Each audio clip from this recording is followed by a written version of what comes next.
Notre première idée était de créer un partenariat entre une salle d'escalade et une structure médico-sociale avec des personnes présentant un handicap sensoriel. Nous avons donc pris contact avec différentes associations et professionnels.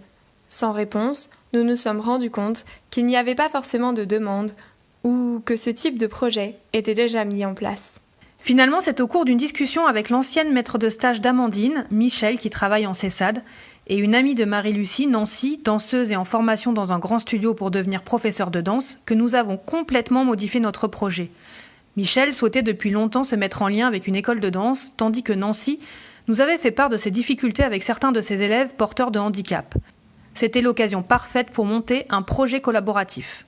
Nous avons pris contact avec la référente pédagogique du studio de danse et professeure de Nancy, qui était partante pour accueillir les jeunes du CESAD pendant ses cours. Mais nous n'avons jamais trouvé de date commune entre le studio et le CESAD. Tout le monde étant tout de même très motivé, nous avons décidé de proposer une alternative, faire venir les danseuses, futures professeurs de danse, au CESAD pendant les vacances pour monter un atelier. Nous avons donc organisé une première réunion au CESAD, accompagnée de Nancy pour présenter notre projet à la direction. Nous les avons convaincus d'organiser un atelier d'une demi-journée pour une dizaine d'adolescents déficients intellectuels, avec 2 psychomotriciennes, 3 danseuses et nous-mêmes. La direction a émis le souhait que ce projet puisse perdurer à long terme.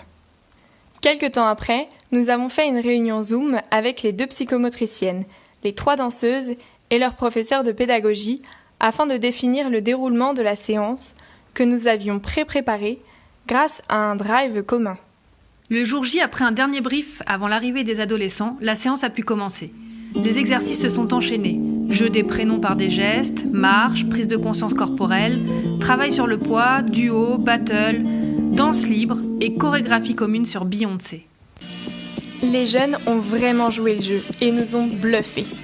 Ils ont fait preuve d'une adaptation rapide dans un groupe alors qu'ils ne se connaissaient pas tous et nous ont très bien accueillis.